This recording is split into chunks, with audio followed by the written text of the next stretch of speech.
Hello everyone, it's the Mad Monk back with you again. This time on a bit more serious note from my Marvel the Magician video, which I put up not so long ago. This time I'm going to talk to you about a camera that I bought. And the camera I bought in question is this one. It's the FUJIFILM Finepix S4300. I think it's a marvellous camera. It's a budget camera, but it has a 26 times zoom. It has 14 megapixel pictures, and I've done a few experiments with it since I've had it, and I've got some pictures also to show you just to how good the zoom lens is. First of all, when you buy the camera, you get the digital camera, which obviously is the S4300. You get 4 AA alkaline batteries.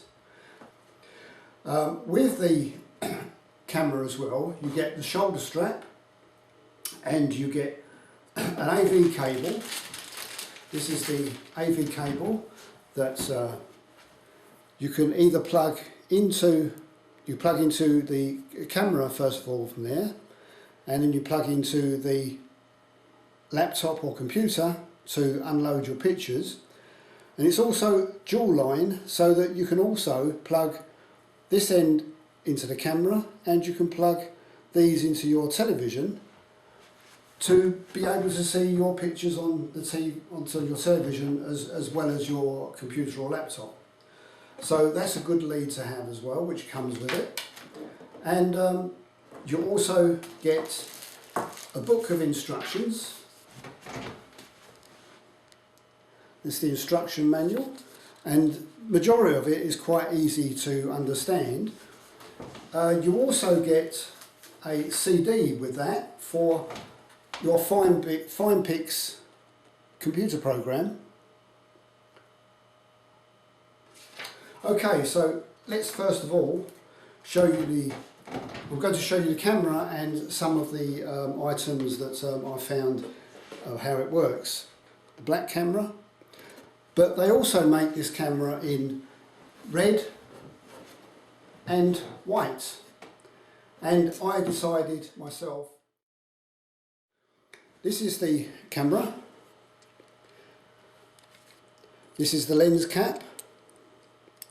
The good thing about the lens cap is the fact that you have no way at all of taking a photograph with the lens cap on, because as soon as you turn the switch, which is on the top here, to turn on the camera, if the lens cap is on, let's turn it on, you have to turn off the camera and you have to remove the lens cap. That is a good warning sign, helps you straight away to not try taking any pictures with the lens cap on. So directly we take the lens cap off, okay, and you turn on Fuji-film, and then you get your picture. At the moment I've got this set on widescreen, and that's how I prefer really to take photographs, because they fit my screen on my laptop and my actual computer. So let me just show you a bit more now about the camera. Right, so here we go. Here's now a close-up of the camera. You can see the lens, which we have a 26 times zoom lens. F equals 4.3, and the wonderful thing about this type of camera is a bridge camera, and that is that you don't have to have the problem of unscrewing or screwing on different lenses, because if you want to zoom in, all you have to do is use this switch on the top here, and I'll show you how the zoom lens goes out. So let's switch it on first of all. The camera on off from the top, camera is now switched on and we can now operate the zoom lens from here. And as you see, it goes out quite some way. It's 26 times, and I'll show you the photograph very shortly of one of the pictures that I took today from my garden, just how good this zoom lens it actually is. So easy to operate, and it is smooth, works perfect. Let me see if I can show you a picture from the back here, zooming up towards my laptop screen. We have a manual button here on the back, so that you can, if you have, you want to watch, you see your photographs, you can press this button here, and this will show you the photographs that you've taken.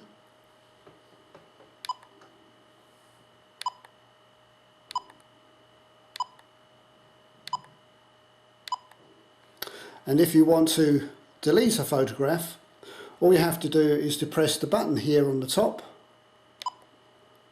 and you can delete by pressing the center button. It says selected frames or all frames, and you can select whether you want one frame or all the frames that are on your card. If you want to take macro pictures, which is very close pictures, all you have to do is you press the center button to get the macro sign,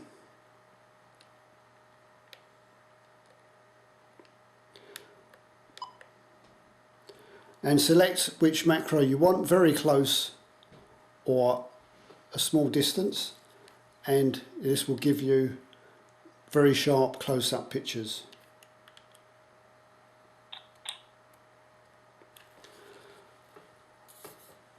On the top here is the flash gun. All you have to do is move this button at the top and your flash gun pops up. If we turn the camera upside down, to open the bottom you just slide it over and slide the catch over, and on the inside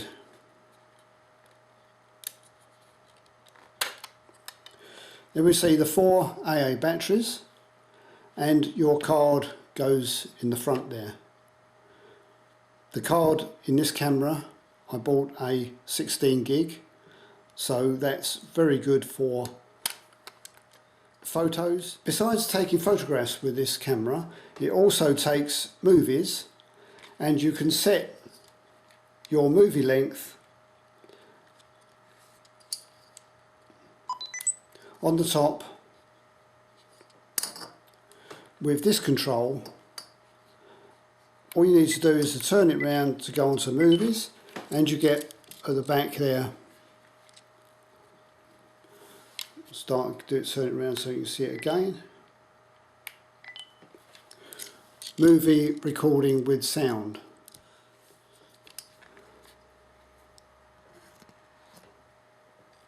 As you turn this dial round,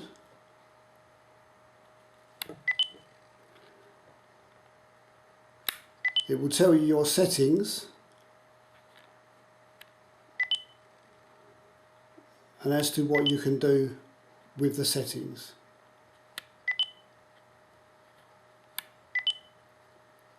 Quite easy to work actually. So we just put it back on automatic.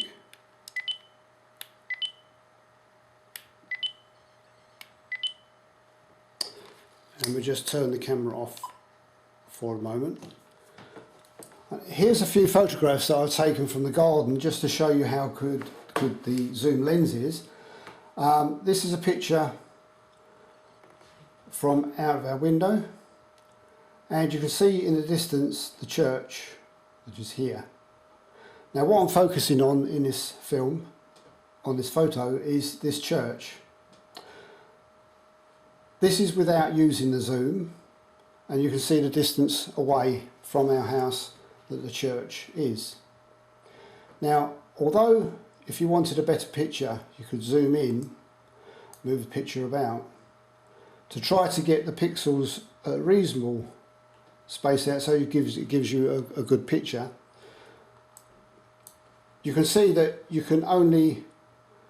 begin to lose your visibility of the building that you're actually trying to photograph.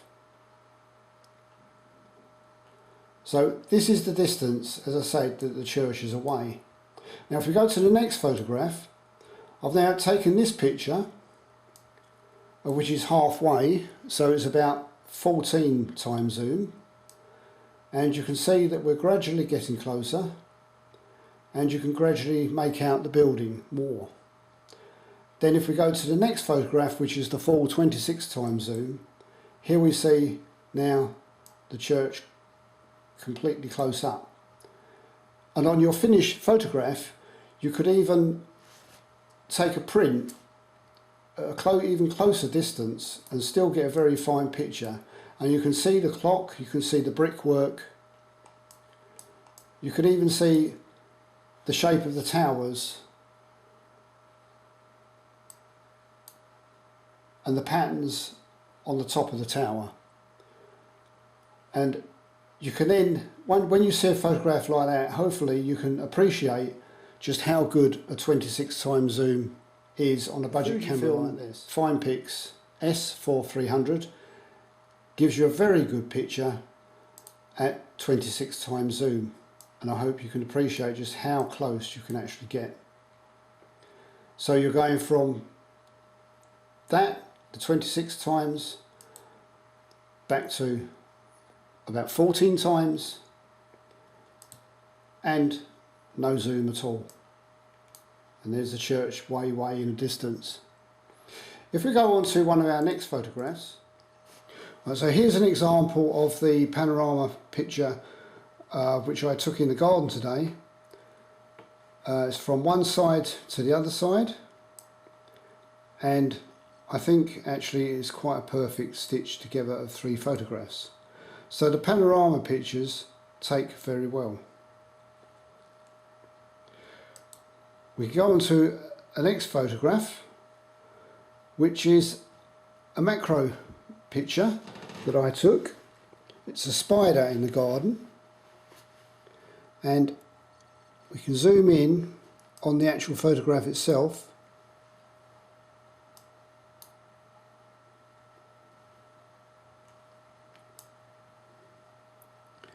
There you go.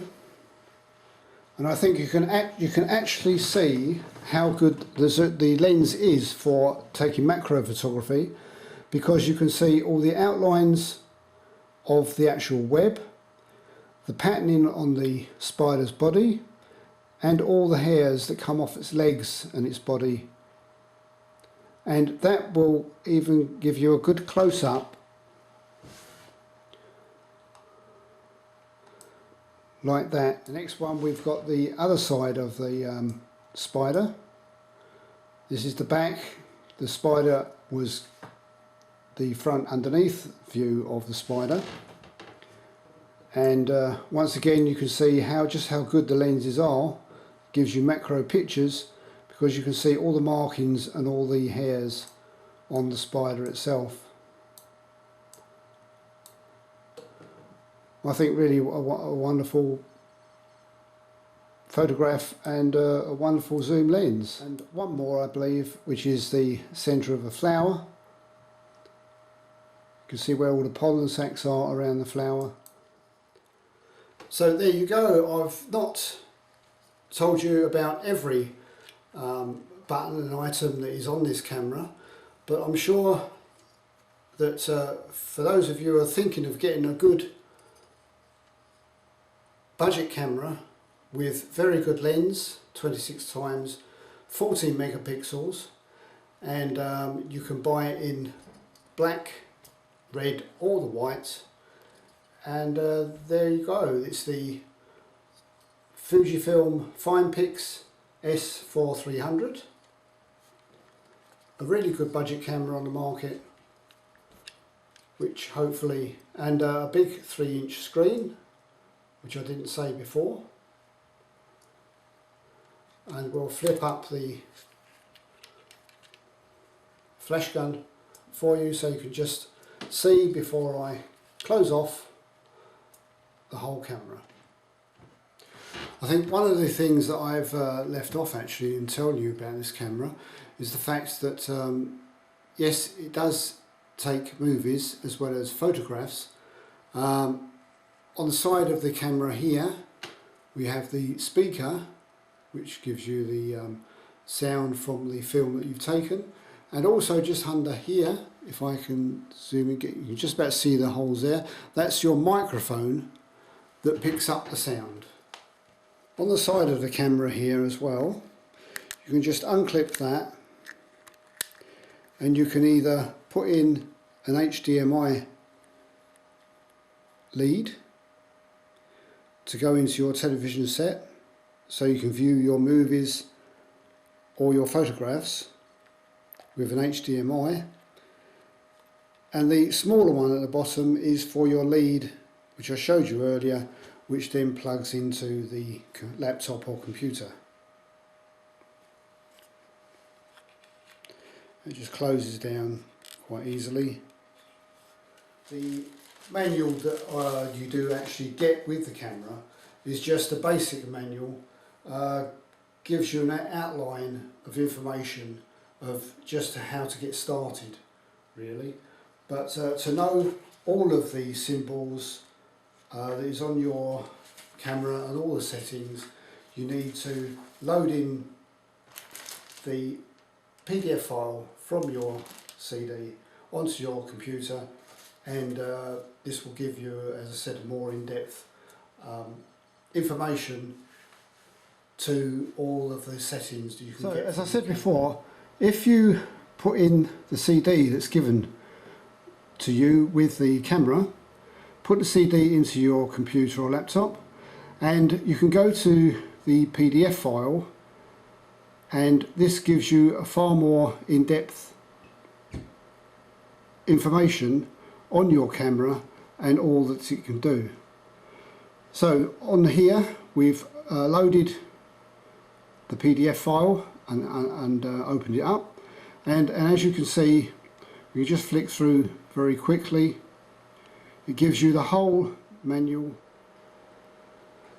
So there you go, that's the PDF file that is on the CD that's given to you with the camera. Don't forget, once again, you can either get it in black, in red or in white. The white one, as you noticed, is the one that I bought, the S4300.